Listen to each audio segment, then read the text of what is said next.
Hello, everyone. I welcome you all on behalf of Edureka to this session on Azure DevOps. There are a lot of things that we are going to discuss today. All right, so let's see what we are going to cover today. We're going to learn what is DevOps. Now, when we talk about DevOps, we're going to touch upon some of the basic concepts of DevOps. Then we'll learn about what is Azure DevOps. Now, before we learn about Azure DevOps, we'll also learn about what is Azure. All right, so we'll learn about what is Azure, we'll learn about what is DevOps, and finally, when we combine all these things together, what we are getting as part of the Azure DevOps. And next, we'll learn about what are the different components of Azure DevOps. For example, boards, how do you create your task? How do you keep up your source control? And how do you do deployment? All these things we are going to cover as part of the components of Azure DevOps. Next thing that we are going to cover is about a demo on the Azure pipelines. So we have got a lot of things to cover in today's session. All right, so before we begin, as I said earlier, we'll learn about what is Azure. Then we'll learn about what is DevOps. Let's take up the first point. What is Azure? Now, it's a cloud computing platform. You must have heard about Amazon Web Services. You must have heard about Google Cloud Provider. In the same way, we have got the Azure platform, which is a cloud computing platform provided by Microsoft. And it is available in right now 54 plus regions. This means that you can imagine the kind of scale at which the cloud computing platform is getting built. So there are region means that it can be one particular country in which in a particular area that the data center has been created. Now that is something at a very high level that's called a region. So this means overall Azure platform is available in lots of areas. It is available in US, in multiple regions, or in fact in multiple areas of US. It is available in India, it's available in UK, Australia, and a lot of different countries. So we have got approximately 54 regions, or in fact, few more than that. And very recently, region has also been established in Africa. So you can imagine the scale at which the cloud computing infrastructure is being built. And only thing that you need to do is go and consume. It's not just about the different regions in which it is available. It is also about number of services which are available on these cloud computing platforms. Now, when I say cloud computing platforms, as I said, Azure is not the only one. AWS is there, Google Cloud Provider is there, and there are a few more. So all these different providers are providing us with lots and lots of services. Now, what do we mean by this service? Service is basically, for example, you want to create a virtual machine. So what do? That's a service. So you can go ahead and consume that service. Let's say you want to store some data. So you can go ahead and create a storage account. So that's also another service. So right now, there are 100 plus services which are available in Azure. I think number is approximately 150, but just to have a big picture, it's the 100 plus services which are available. The other important point is that it's available in 140 countries. Regions are more than 54, but then the services of Azure are available in 140 countries. Now you can think about it. You're right now in one country. You can start working with the cloud computing platform. You can go ahead and once you move to any other country, let's say the people there are also using cloud computing. So there is no difference in terms of if you're sitting in one country or the other one, you can go ahead and use the cloud computing platform. Now, this is one figure which I wanted to show you before we begin. I think this was taken around 4-5 months back, but this is still very relevant. So it says that it's a piece of cutting from Forbes, which says that Microsoft beats Amazon in 12-month cloud revenue. Now, the point here is not to show you that Azure is better or AWS is better. That we'll talk about later. But then the idea to show this clipping is that both these services are approximately earning around $26 billion per year. This was a figure around 6 months back. And in fact, these services are growing at a very phenomenal pace. So basically, I think last quarter growth figure was approximately 50% for Azure. So you can imagine the scale at which these services are growing. $26 billion in one single year, it's a big, big number. That is why these companies, these cloud computing platforms, they are spending lots and lots on building up the infrastructure and they are promoting a lot of stuff on the cloud. And that is where you'll see your organizations have also started moving towards the cloud and they are consuming the services. Of course, the organizations are also saving. And these companies like Microsoft, Amazon, Google, Alibaba, they are earning lots and lots of money on top of it. So that is why there is a lot of push in moving towards the cloud. So you can see here, if I just point out to, let's say, one single service, it's called the infrastructure as a service. Okay, this means that you just want to have virtual machines in the cloud. You just want to have some compute in the cloud. You go ahead and consume it. So in 2017, the revenue was for all these cloud providers was approximately $30 billion. And what you see in 2021, we are in fact halfway down this graph, and $30 billion was in 2017. It's approximately $52 billion, or in fact, it'll be $52 billion in this particular year. And going forward by 2021, it is going to be $83 billion. Now that's a projection. Now you can see here, starting 2017 up to 2021, almost 3 times these numbers are increasing.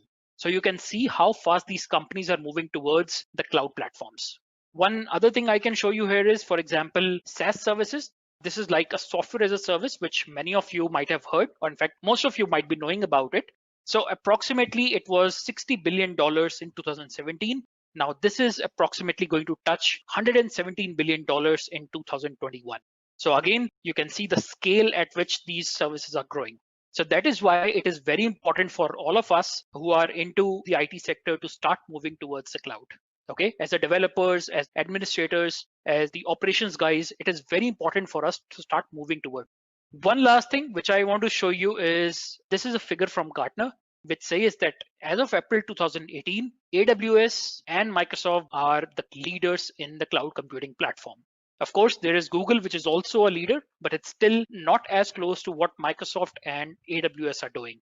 Okay, so that is why if you want to choose a cloud computing platform, you can go ahead and choose AWS, you can choose Microsoft. Of course, there are more which are coming up and which has got lots of interesting services, but still AWS and Microsoft are way ahead in this area. You would see that most of the companies have started migrating towards either AWS or Microsoft or Azure basically.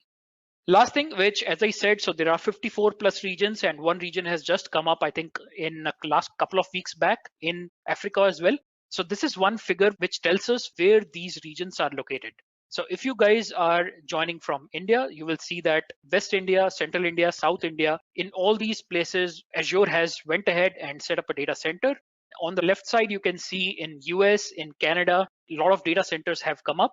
And of course, there are some on the right. So in the European side, so there are a lot of data centers which are also there.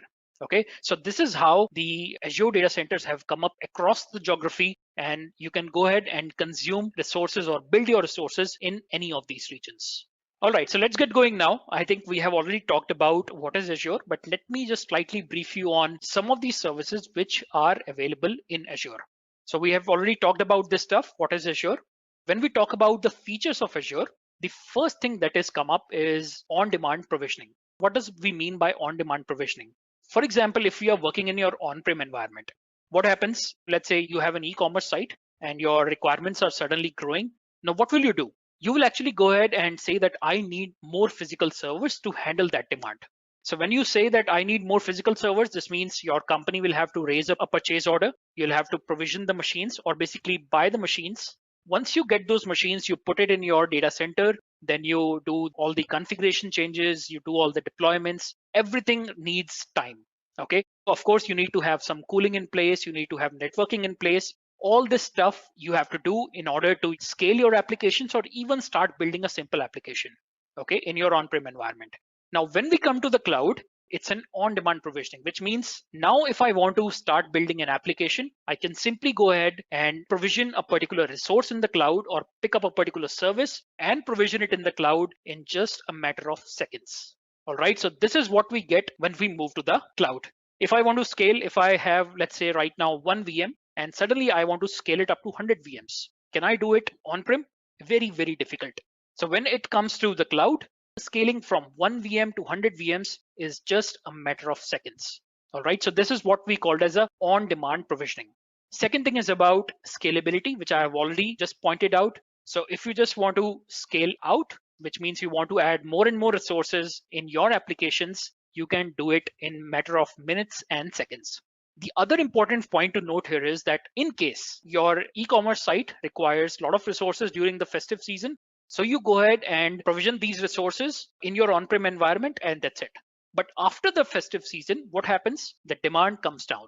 Now, when your demand comes down, the additional infrastructure that you have purchased and provisioned, it's lying waste.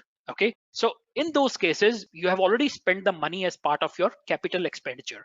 Now, when you come to the cloud, what you can do, you can provision on demand. And then once your demand is not in place, which means there is not much requirement right now, you can scale down. So when you scale down, you only pay for what you are consuming.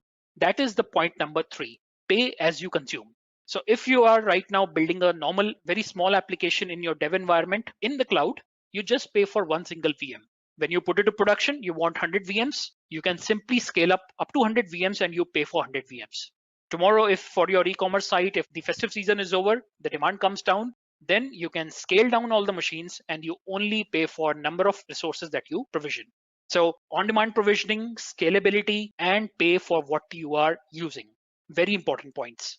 The number 4 is that you can abstract the resources, which means that in normal on-prem environment, you have to take care of networking, physical servers, and all the stuff yourself. Now, when you come to the cloud, you don't need to worry about where is my hardware. Of course, you can get access to that. But then you still don't need to worry about where is my hardware? Is it running up to date? Is it completely patched? Is it secure? So all these things are taken care by Azure. Only thing you have to worry about is your application. Of course, there is one more point is about efficiency of experts. So this means that let's say you are into .NET, you know how to build .NET applications. Or if you are into Java, you know how to build Java applications. Or maybe PHP, Python, and all the different language or basically the frameworks which are available. You can go ahead and build your applications in whatever environment you want or whatever languages you want. And then you can simply come to the cloud and deploy your application. This means that you don't have to worry about that if I'm coming to Azure, do I need to know .NET? The answer to that is no. And in the same way, if you go to AWS and if you think that I'm a .NET developer, will AWS be useful to me? The answer to that is yes, because you can go ahead and create an application in any platform. Whatever skills you have, you go and build your applications and you can deploy it in any cloud platform. So the last thing is about measurable, which means that whatever you are consuming, it is measurable in terms of some metrics. Whatever you are consuming based on those metrics, that is the only thing you pay for. Okay, so let's talk about the Azure platform as we have spent some good amount of time on this. But still, I want to just focus slightly more on the Azure to let you know that what different kinds of applications or what different kind of services you can consume on Azure, which means that if you have got a messaging infrastructure, you can provision something called as service bus. As I told you earlier, there are approximately 100 plus services which are available. So this is just a glimpse of what you can do. If you want to build a messaging infrastructure, you can go and consume something called as basically the messaging infrastructure in Azure in the form of service bus. If you have got applications, you can put it on VMs, you can put it on infrastructure backed services like Service Fabric, you can have Docker containers, you can use Kubernetes, or you can use the serverless platforms like app services and deploy your applications. On the other side, if you have got database requirements or if you have got storage requirements, then you have the SQL Server, you have got MySQL, PostgreSQL, SQL Data Warehouse, or in fact, you have got lots of different things like Azure Storage, Azure Data Lake. So all these services are available. Of course, they have their different use cases, which you should learn about. Then only you go ahead and start consuming these services. All right. And on the other hand, all this infrastructure is completely managed by Azure, which means you do not have to worry about where is your infrastructure. For example, right now I'm sitting in India. So I can go ahead and in fact create a resource or provision a resource in US. So this is as simple as doing it in your laptop. You just go ahead and create a resource in any other region and you are good to go. So let's learn about few more Azure services. All right, so we have already talked about some of the basic services in the previous slide. The things that you need to consider is basically what kind of compute options are available. Now, if you're coming not just from the application world, if you're also coming from, let's say, a BI world or big data world, then also you have got a lot of compute services which are available. For example, virtual machines, app services, or in fact, platforms like Databricks and Spark and all that stuff which is available. You can go ahead and select the compute infrastructure in the cloud. Then, of course, if you have a lot of, in fact, applications which are running in your on-prem environment and you want to do the migration into the cloud. So there are a lot of services which are available in Azure to help you do this migration. If you want to migrate your storage, if you want to migrate your data, if you want to migrate the applications which are running in VMs, or if you want to simply take your applications which are running in VM right now and in the cloud, you don't want to use the VMs. We have got different services available in Azure to do migration of all your activities, or in fact, all your applications into the cloud.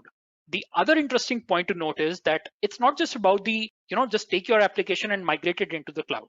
It's also about building up hybrid applications, which means that you can build up an application which is running on-prem, but then you want to extend some part of the application onto the cloud. You can do that as well. All right. So migration is not just about you have to dump all your current infrastructure and move everything to the cloud. You can move a part of your application or move a part of your system into the cloud, and you can have hybrid options available. Next and very important point is about security and compliance, which means that every time people start going to the cloud, the first thing business will ask you is cloud secure? So I can tell you that security and compliance has been built right into these platform services, like either for Azure or AWS or any other provider. So Azure is also very, very secure. In fact, there are tons of ways in which you can provision your security to make sure that it is very much compliant with your on-prem resources. It is also compliant with your organization policies. And of course, we have talked about storage as well. So in case of storage, we have got lots of options. You want RDBMS or the relational storage. You have got SQL, MySQL, PostgreSQL, SQL Data Warehouse, and lots of different services. If you simply want to dump your files, if you have got, for example, YouTube-like application, you want to do some streaming of data, you want to store some video files, you want to store some audio files, you can provision Azure storage. And of course, for big data processing, you can use data lakes. So all these different storage options are available in the cloud. All right, so a few more things. Database we have already talked about. Then of course the messaging infrastructure, if you have got the messaging based architecture, which means you have got two services running separately, but you want both of them should collaborate with each other by sending out messages to each other, so that you can do that in Azure. And networking is a very important and very big concept in Azure.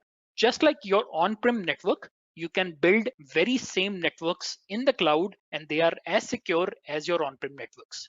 And in fact, I'll go to this extent of saying that whatever you provision in the cloud, it can be even much more secure than your on-prem environment, because there are lots of security features which are being handled by Azure. So of course, there are a lot of features handled by Azure in terms of security, but then you can also go ahead and configure the security way you want. Just like your on-prem environment is as secure as you want it to be, in the same way, you can make your cloud environment as secure as you want it to be. And finally, if you want to do monitoring, if you want to do management of all your resources in the cloud, you can use some of the tools in Azure. So I hope you guys have got some idea of what is Azure. So what is Azure? Where do we use Azure? And what are the different services in Azure? One interesting area that I want to touch up today is DevOps. We want to know about what is DevOps, what are the services available in Azure to handle the DevOps. So let's first learn about what is DevOps. All right, so first thing is when we say what is DevOps, so basically just for the definition perspective, it's a set of practices intended to reduce the time between committing a change. So let's say you are building an application. If you commit a change, committing this change and taking it to the production is a very long process. But then DevOps means that once you commit a change and finally taking that change to the production, DevOps is something which can help you reduce the overall time and provide you a standard set of practices using which it makes your deployment very, very smooth. Of course, it can help you maintain high quality in your application. This means if you want to do testing, if you want to do some reviews, all these things basically are covered in the DevOps.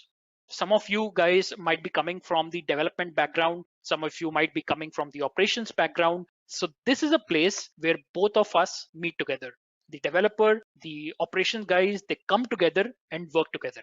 So far in our normal work environments, if we are not into DevOps, what do? The developers have the responsibility of doing some coding, building that, and finally putting it into a source control. Once you put it into a source control, the test team will actually take that source code, do their own builds, and start doing the testing on top of it.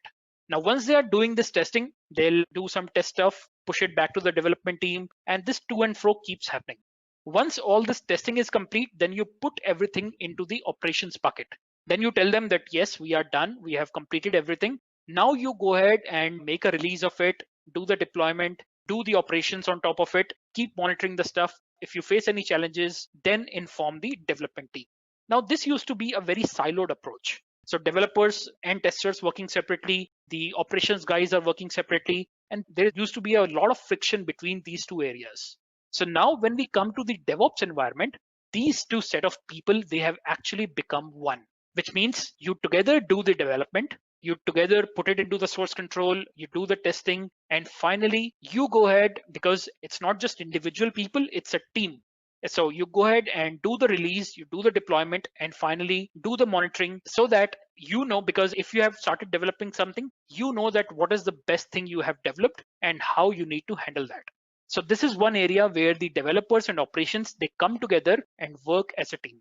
Friction can be reduced, the time to market becomes faster, and the quality even becomes much better. Do not worry if you do not get the 100% of what is happening, but then the overall idea to understand is that now the developers and the operations, they come together and work together as one single team. Just for this, a very small diagram, the developers, they'll build something, they'll start pushing it to the operations team. So you do the deployment, you take care of everything. The operations, if they'll face any challenges, they'll start pushing it back to the developers team, looking at a very small thing. Okay, if I can solve something very quickly, that's fine. Otherwise, I'll start pushing it back to the developer team, saying that this is not working. So there is a lot of friction and there is a lot of miscommunication that happens in this kind of environment. Way to solve it is that both of us, the developers and the operations, work together as a team. Okay, I hope you got some glimpse of what is DevOps. And now we're going to talk about some tools which are available in DevOps. When we say DevOps, each of these areas are covered by different kinds of tools. So if you are doing some development, you might use, let's say, Eclipse, you might use, let's say, Visual Studio, you might use Visual Studio Code, and then you are checking in your code in TFS, Team Foundation Services. You might be checking in your code in Jira, in Git, or a lot of different repositories. Now, this is one area.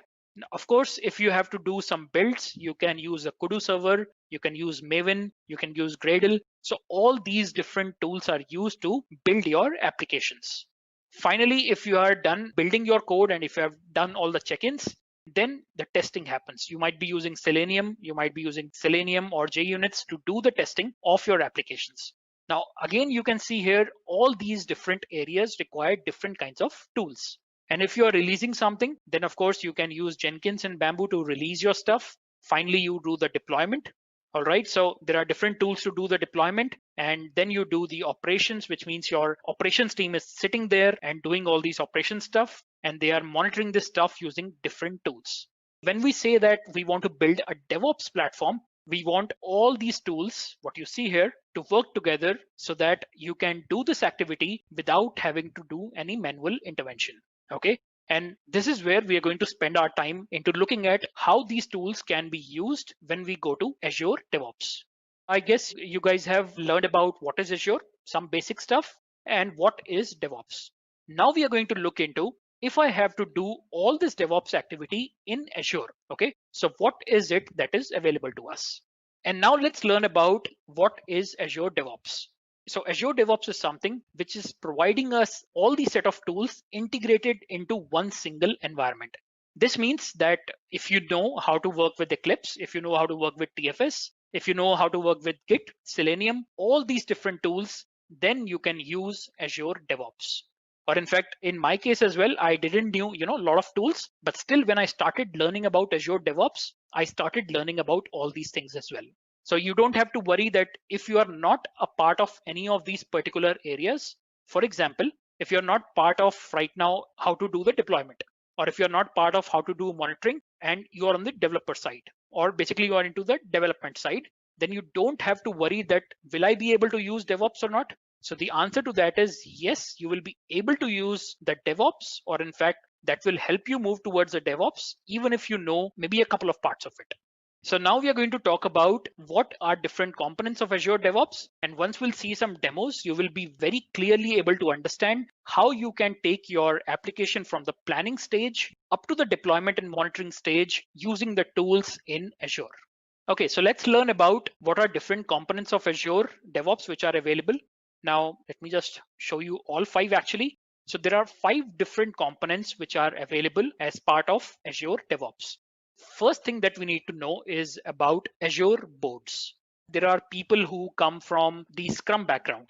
They are coming from the project management background. They know how to create some features. They know how to create epics. They know how to create the stories. They know how to create tasks and all that stuff. And then there are developers who themselves go and create the task on which they are going to work. And there are testers who just want to create some test cases. And after the test cases are done, they want to create the bugs which they find in the system.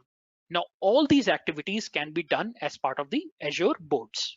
Number two is, of course, after you have done all the planning, after you have created all the epics, all the features, all the stories, tasks, and everything, second thing you want to do is development. For example, you start doing development in TFS, you start doing development in Eclipse. Any ID that you want to use, you can do the development. Once you are done with the development, now you want to push all this into a source control. Now, this is where Azure repos will come in and it will help you store all the information. So in the source control, you check in your code. And Azure repos is a place which provides us with a lot of different repositories. In fact, right now it's two. If you want to use Team Foundation services, or if you want to use Git. So basically you can provision that in Azure repos and you can start checking your application code in Azure repos. So again, we are going to see all these things in action today. The third thing is, once you have checked in your code, what do you want to do next? So there are two things that you want to do. First thing is that you want to run something called as a build pipeline. When you have checked in your code, you want to make sure that nobody has checked in some wrong code. So this is where you build your code. Of course, the developers have the responsibility to build the code on their local machines. This is not a good practice. Now, if developers is just building it on their local machine, this means that maybe some of the dependencies on that machine are not correct, or maybe it's not in sync with the other team members. So this means that if person says that, yes, it is building on my machine and I just want to push it in the source control, is that good? The answer is no. Because this means that if somebody will have a special dependency in the application which is installed locally, but it's not installed, for everyone. For others, when they will download that code, it will fail. So that is why whenever the developers push something in the repos or basically in the source control, it is going to be taken by the Azure pipeline. It is going to do something called as a build. Okay. So the building of code happens in the Azure pipeline. Now, next thing is the build has already happened. What do we need to do next? The next thing we need to do is release this code. Now I can release it in the dev environment. I can release it in, let's say, pre-prod or UAT environment, or I can also release this stuff in production environment. But normally what do you do? If developers check in something, we do the build of the code and then we release it in the dev environment. Now, once it goes to the dev environment or maybe in a test environment, it is going to run. After it completes, then you would want to run some kind of, some test on top of it. Let's say you have deployed a web service. So if you have deployed a web service, you would want to test if it's behaving correctly. Or if, let's say, you have deployed a web application, you want to check if everything is looking fine in that web app or not. So there you can run manual test cases, automated test cases. You can even do the exploratory testing. All that stuff can be done as part of the Azure test plans. All right. And finally, once all this test plans is done, we can again use basically the pipelines to release something to different environments like UAT, production, and all that stuff. While all these things are going on, there are a lot of things you can configure like workflows, or in fact, let's say approval workflow. So if you are checking in something, you want to make sure the review happens. So that can be taken care in the Azure repos. If you are releasing something to the UAT environment, you need, let's say, an approval from your team lead, or you need an approval from the program manager. So all these approvals are by default built into all these services. Now, one thing which I haven't touched upon is Azure artifacts. Now, this is something, for example, let's say you have got 10 projects and all these 10 projects have got common dependencies. It may not be common in all, but let's say 3 projects are using one dependency, 5 projects are using some other dependency. So what you can do, you can collect all these dependencies and put it into one single location called Azure artifacts. So I'm going to show you a few of these things in demo today, that how you can use Azure boards, Azure repos, Azure pipelines, and of course, I'm not going to touch in the demo on test plans and artifacts. Now, I hope everybody understood this overall infrastructure. We have got Azure boards to create our work items. We have got Azure repos to store our code. We have got Azure pipelines, which can help us do the build of the code, release of the code into a particular environment. Then we have got Azure test plans, which we can use to do our testing, which could be manual test cases, automated test cases, exploratory testing. All that can be done as part of the Azure test plans. And finally, if you have got some common DLLs or common jar files, which you want to store it as part of your repository, then you can use Azure artifacts. Now let's look at some of the more things. Now, first thing, as I said, is Azure boards. So we have got 5 different components as part of Azure boards. All right. So as I said earlier, Azure boards is a service for managing the work of your software project, which means you want to create some, let's say, epics. You want to create some features, basically some tasks, some product backlog items. You want to create some bugs. All this can be handled in Azure boards. So you can set up that I want to follow the agile process. I want to follow the Scrum process. I want to use the Kanban. So all these things are available as part of the Azure boards. So it does not matter that what kind of process you want to follow. I know that a lot of people know about agile. So guys, I'm also an agile and safe certified. So I know there are different processes, and all these different processes can actually be handled by Azure boards. So what you can do, you can go ahead and create work items. Then you can have the backlogs. Now I'm going to tell you what is a work item and what is a backlog. And then we have Azure boards. In fact, board is something where basically you can run some queries and see that what is something in a particular sprint, or let's say what are the tasks which are active, or what are the tasks which are closed. If you just want to say that what were the tasks which were released in this particular sprint. So all this information you can get it from the boards. Next thing is about sprints. Now, let's say a sprint is of 15 days. So in 15 days, what are the work that we are going to accomplish? So those things, or basically those tasks or features, they go into sprints. All right. And finally, we have the dashboards, which can help you have the overall picture of what is the progress of your particular sprint, or what is the overall progress of a particular release. Okay, so this is what is covered as part of the Azure boards.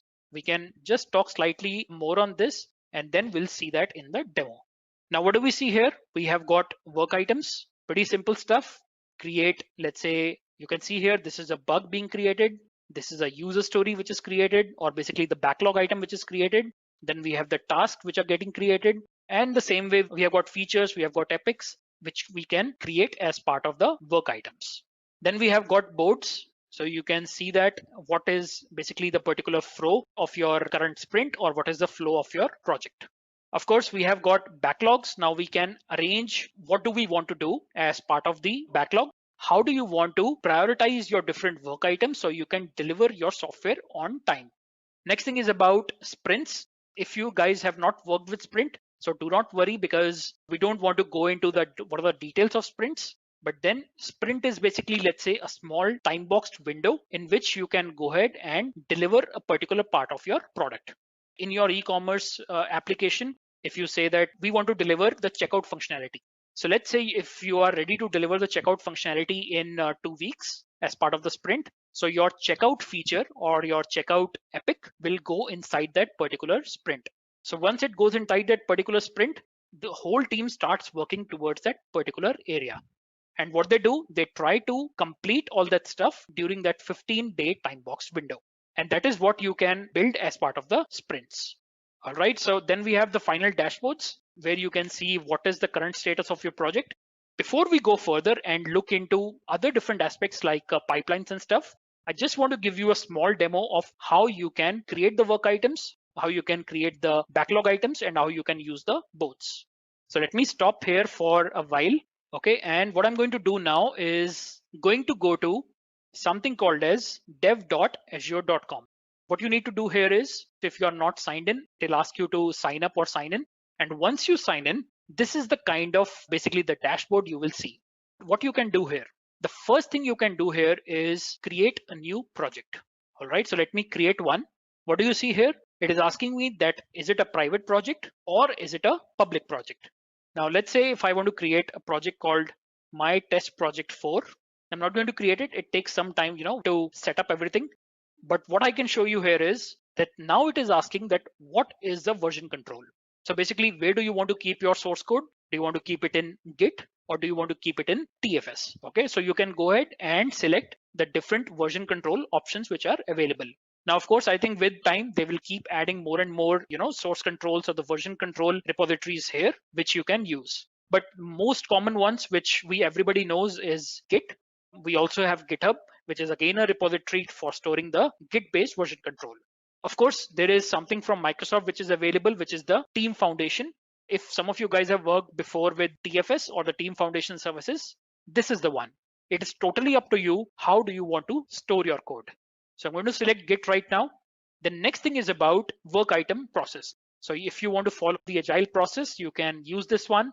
If you want to use a Scrum process, you can follow this one. Then of course you have got CMMI and a basic one. Now basic is something which does not follow a particular process, but this is something which can help you set up either the agile process or the Scrum process. It's like a kind of a blank template. But if you are comfortable working with agile environment, you can select this one and you can click on create.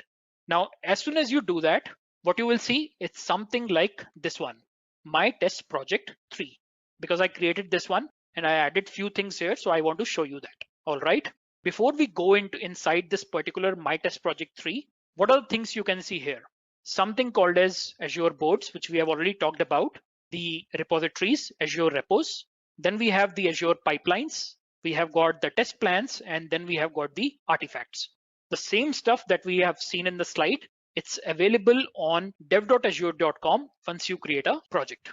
Now let me go ahead and first of all click on this project. What I've done as part of this project, I am using Agile plus I'm using Git. So I've selected this one and this is now showing up in my test project 3.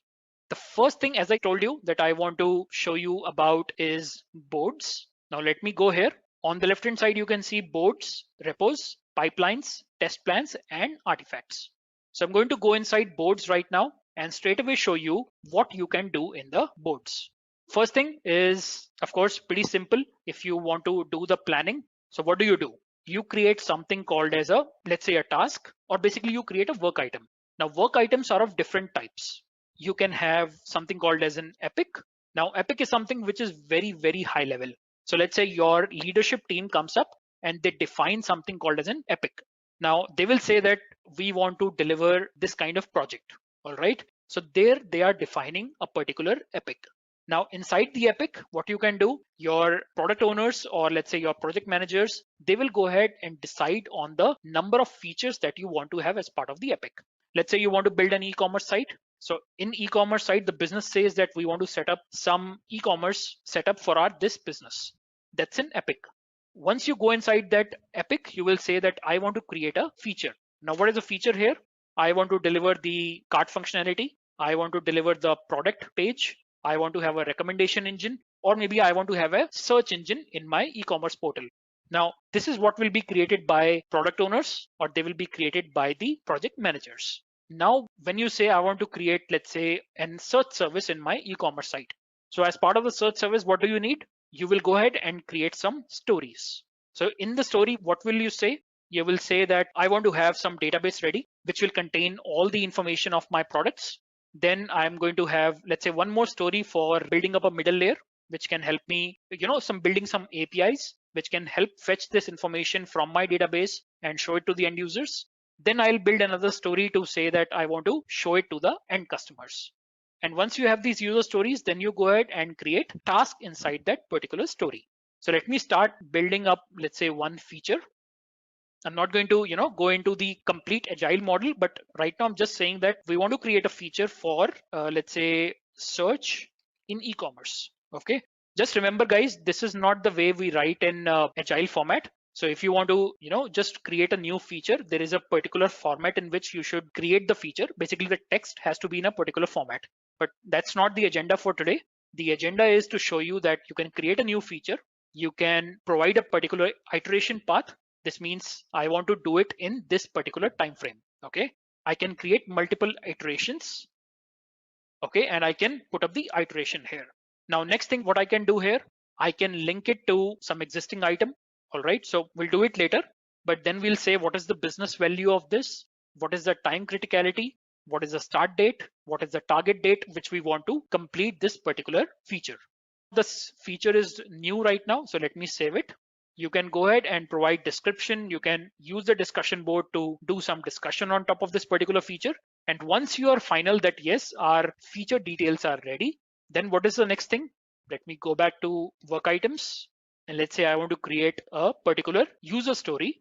What will I do? I'll say that I want to create, let's say in the search, I want to create the APIs. And what do I need to do? I need to link it to the epic, or in fact, I'll need to link it to the feature. On the right side, add link, existing item, and I can also say that what is the parent here? So the parent is, we search for it. So the parent is search in e-commerce. Okay. So I'm going to link this one and say that I'm creating a user story. Let me save it. In fact, you can see that if you know about what is story pointing, so you can add story points here. Or in fact, let me tell you this. If you go for, for any kind of course, or not just from here, but if you go for any kind of course about how do you handle agile, so there you will learn more about story pointing. So you can also provide the risk. Let's say this is a medium risk. What is the priority here? All this kinds of setup you can provide here, that you want to do some architectural thing, or you want to, is it a business feature? All this information is provided as part of the user story. So let me save this one.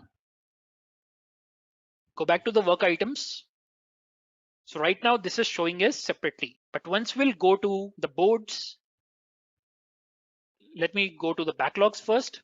What you will see here, all the different stories which are available. Now this is something on which we want to work. Let me add one more story here, new work item, and let's say UI for search. Okay, let me add this one. Now what you see here is we have created now two stories. In the first sprint, or basically in the planning side, let me just open it up. And so as part of the iteration, what we are going to do in the first iteration, or let's say in the first 15 days, what we are going to deliver, we are going to deliver API for search service.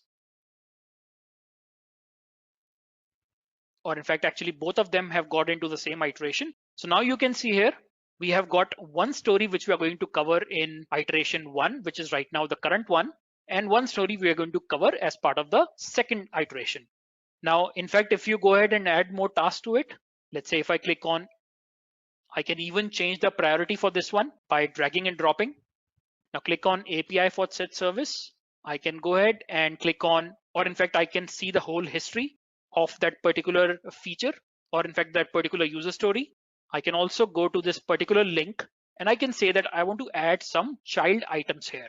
Okay, so I can say add a new item, and that is a child item, which is of type task. And then I can say that I need to do some basic setup, or maybe let's say some design of my search service.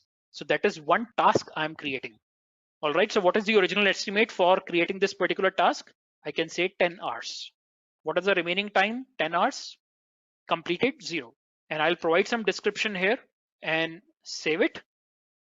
So this means if I close this one, and in fact, I'll just refresh this page, you will get a complete idea of what are the tasks which are, or what are the stories on which you're going to work on, or basically what are the backlog items on which you're working in, and what are the tasks under that.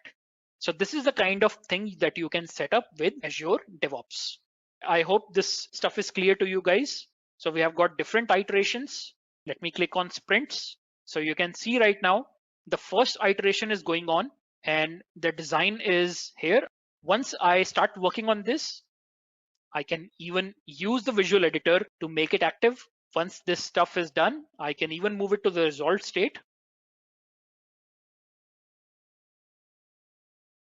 Okay, let me just open this one.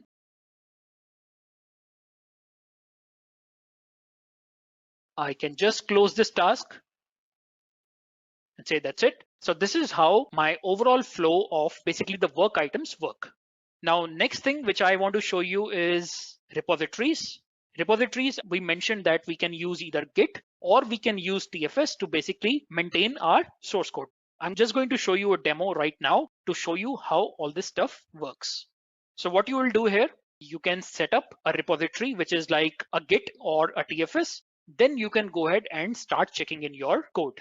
What first thing you will see here is, because we are using Git, so I'm clicking on something called as branches. And in the branches, there is a default branch which is always available. Now that's called as a master branch.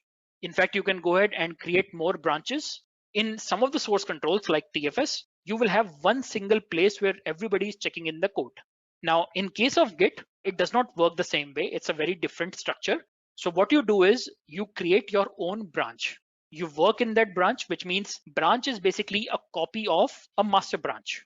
So you will go inside that branch, you will make your check-ins. Now that is your branch in which you are making the changes.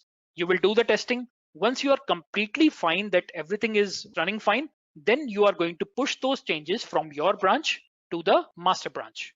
Remember that if you haven't worked with Git before, so there is nothing to worry about because this is not something specific to Azure DevOps. What I'm talking right now about the branches, this is something specific to the Git. So let me show this thing that we have right now, a default master branch. If I'll click on this one, what you will see, I have already checked in one particular project into my repository. Okay, that's called as a web application 2. If I click on this one, it's a very simple MVC application that I've created and added it into the source control. I'll go to the Visual Studio. Now in the Visual Studio, you can again see that I am using Git tools for Visual Studio. And this is showing me that I have got a master branch. Now what I can do, let me create one more application and check that in. So let me create a simple application, file, new project, ASP.NET Core Web Application. Remember, you can use Eclipse, you can use IntelliJ, or you can use any other IDE to do the development. Okay, so this is not restricted to .NET or Visual Studio. You can use any kind of platform or any framework to build your application, or it can be in any IDE. Eclipse, IntelliJ, anything will work here. All right. So what I'm going to do is create a new application called Web Application 3. Let this application be created. All right. Now that we have created our application, what do we need to do? You can see here that my project is ready. I'm going to simply push this code into the source control. Okay, how do I do this? Let me first of all ignore a few of these items. And what I'm going to do is, okay, I'm going to state these items. Now, this is something very specific to Git. So if you are not comfortable with Git, do not worry because this is something you can learn very quickly. All right. So what do I have here? I have got my full application, which is Web Application 3. I can go ahead and check in into a Git repository, which is managed by Azure DevOps. So I'm going to say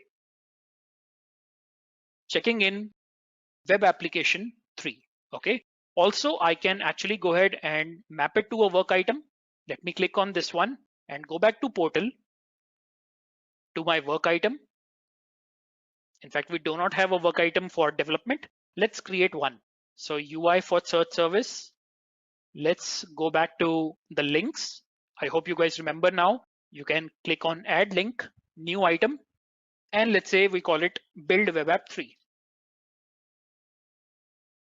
Okay, let's call it create.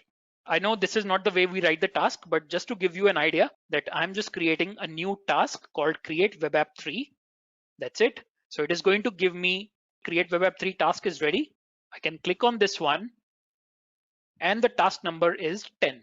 Okay, so I'm going to copy this one, go back to Visual Studio, enter the ID of the work item.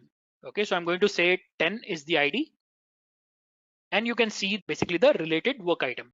Now what we are doing here, we are creating a new application. When we are checking in the code, we are also specifying what is the related work item.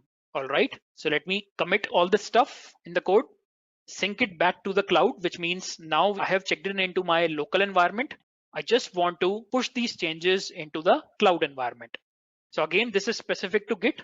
You do not have to worry about this.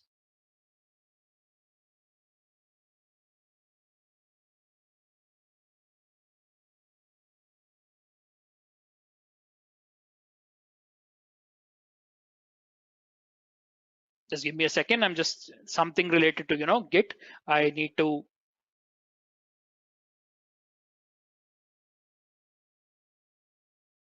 Okay, so I think this should work now.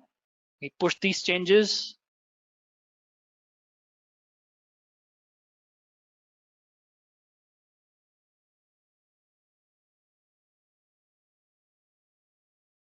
Okay, so now this is going to push my changes to the source control.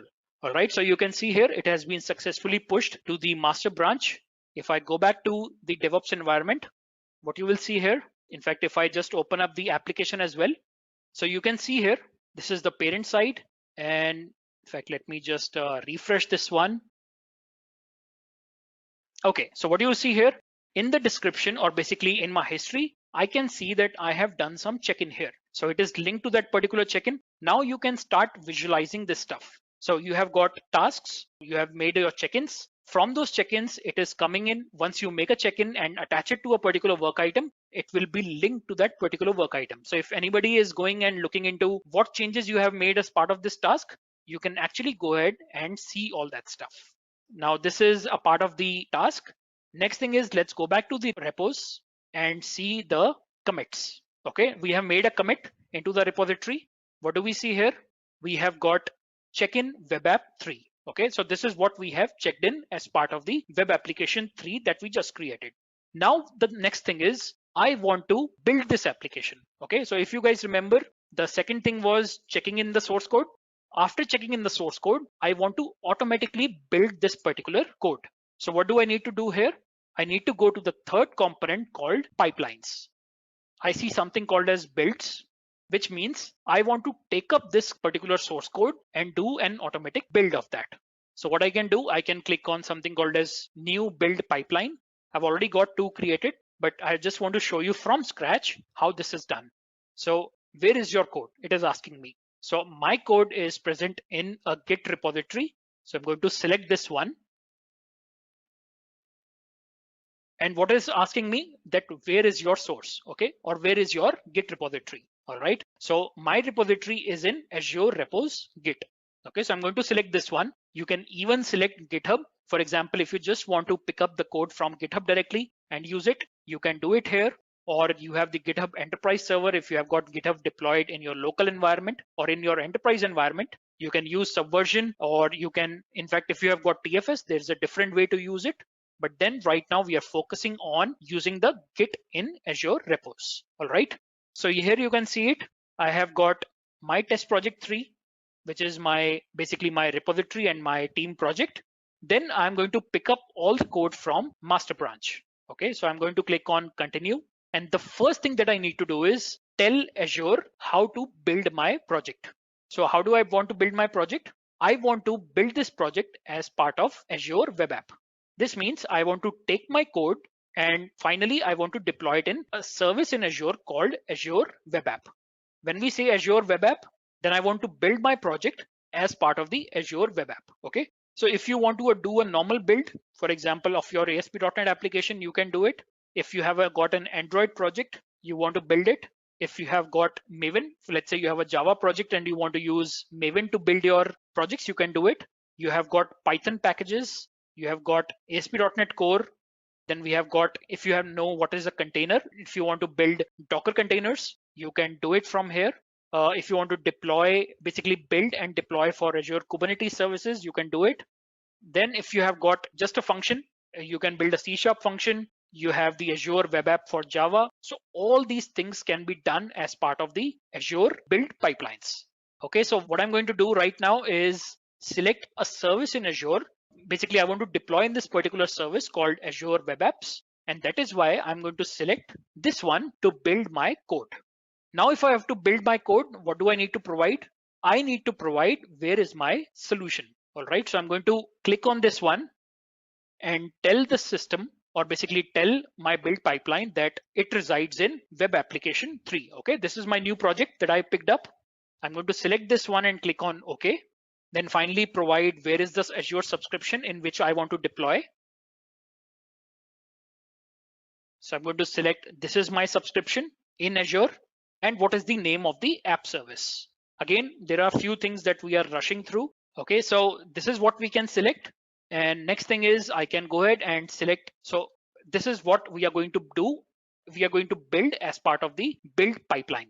So we are going to take the source code from the Git repository, do a build of it automatically. Let me save this one and queue it, which means I'm going to save this pipeline and start doing the build of my project. So now that our build pipeline is ready, which means our code is going to be get built, let me show you when the build is happening, what is going on. So it is going to take some time to do the build because this is the first time it is happening. But I'm going to show you that I already have one pipeline which is already built for my web application 2, which was very similar. So while this is running, let me go to builds. And this was a pipeline which was completed successfully. So let me select this pipeline. So this is how the build happens. So if you open up anything, it is going to give you the detailed logs of how the build happened. So it picked up the code from your source control, it did a build, and you can see all the build activities which happened as part of this pipeline. So you can see here, it picked up the web application 2 project and it started doing the build. It did all the copy files to output directory and cleanup and all that stuff. And finally, it did a build of my project. Now, once I did a build of my project, what next? So you can see here, it approximately took 5 minutes to do the build. So what you can do as part of your Azure DevOps, as soon as somebody checks in the code, it will automatically trigger a build pipeline using which your application will be built. And if there is a failure, then the person will be informed back using a mail that your code is not correct. Okay, so you have to rectify your code as soon as possible. Now, once we have done all this build activity, what next do we need to do? We need to release it to a production environment or maybe to a UAT environment. How do we do that? We do it using something called as releases. So now that this one is ready, either I can click on release and build up a new release pipeline. So let me click on this one. And I'll say I want to create a new release. So I'll click on release 2. And what you will see here, now that the complete build which happened, now it is asking me that where do you want to release it? So I've already created a release pipeline. In fact, let me click on this and let's create a new one as well. Releases, new pipeline. And it is asking me where do you want to do the deployment? So I'm telling Azure that I want to do the deployment in Azure App Services. You can deploy a Java application. You can deploy a Node.js application. You can install it in Service Fabric. You can install it, deploy a Rails on Ruby application on App Service. You can deploy an IIS website. All right. So all these things you can do. And I'm going to deploy in Azure App Service. All right. So once I select this, I just need to provide what is the application basically which I want to build and what is the Azure subscription in which I want to deploy the application. Let me select this one. So there is one I've already created, my test app service. Once I've done this, I can save it. So this is my release pipeline is ready. So now my code has gone into source control. My build pipeline, which is picking up that source code and building it, that is ready. Now this is my release pipeline, which is going to take that build code and going to do the deployment. Okay. So I can click on here and say create a release and that's it. Or in fact, one more thing I can show you. If I go back to the main pipeline, I can even set up who will approve it before it goes into a particular environment. So I can click, for example, pre-deployment conditions and say who is going to do the pre-deployment approval. If your team lead needs to approve the overall release before it goes into UAT or production, then you can specify who is the approver. So in this case, I'm going to put in my name. All right. And I'm going to save this one. So this means as soon as the deployment will start happening, it is going to ask me for the approval. I'll get an email that please approve the release deployment. Then only it can go to production. So I'm going to click on now create a release and click on create. So go to the release which has been created now. And you can see it is saying pending approval. What I can do is, because right now I am the owner, so I can click on approve and say, yes, I want to basically approve this particular release. And then it will continue further to do the deployment. Now you can see here the approval is done. And right now this is under queue, which means as soon as the resources are available in Azure, it is going to start the release deployment. And while this is right now, it's in a queue state, I can show you the one which I deployed for web application 2. So I'll go back to the releases. Okay, so this one is already done. In fact, not this one, just give me a second. Okay, so this one is already done. So what you will see here, after basically everything is done, or basically the release starts and it starts deploying, you can see the logs here. If there is a failure in your pipeline, it is going to inform you that there is a failure in the release. You will get email so you can quickly act on that. Otherwise, it will download all your build artifacts. In our case, it was a web application. So it downloaded all the artifacts of my web application, and then it is started deploying it to the Azure App Service. Okay, so you can see all the logs. In fact, you can even write custom logs here that this is what we are doing as part of the release deployment on Azure App Service. All right, so you can see here successfully updated the deployment history. App Service application is running at this particular URL, and then you can use this URL. Now, once this release completes, which means our code which we created has been deployed into production. Let me go back to Azure now. Okay, and I'm right now into Azure portal, which you can get from portal.azure.com. You can click on My Test App Service, which we are using for deployment. And if I run this particular app service, which is basically a platform for hosting the websites, or in fact, platform for hosting different websites, APIs, mobile applications. So I can click here and see my application is successfully deployed. So just to summarize all this stuff, now you can see here the application is ready. There are 5 components basically of the Azure DevOps, which means that we have got Azure boards in which you can manage your work items. You can manage the tasks. You can create either the Scrum boards, Kanban boards, or you can have the agile process. All this is being handled as part of the Azure boards. Now, second thing is about Azure repos, where we have got Git and TFS in which you can check in your code and you can manage all the branches. You can manage complete Git functionality, which is available as part of the Azure repos. So you can check in your source code there. The third thing is about Azure pipelines, in which after you have done the check-ins, you can build your solution and you can also release your solution in multiple environments like dev, pre-prod, UAT, production, all that stuff. Next thing is about Azure test plans, which we haven't covered. I just wanted to give you an idea of what is a test plan. So test plan is something where you can run your automated, manual, exploratory testing under Azure test plans. And finally, you have the Azure artifacts in which you can store some dependencies. So this is the overall picture of Azure DevOps, starting from planning up to the release without manual intervention. All this can be done as part of the DevOps. And there are a lot of different personas which are involved here and they can work together. Okay, so if you just remember this picture, so basically now the developers are doing the development. They also build these pipelines.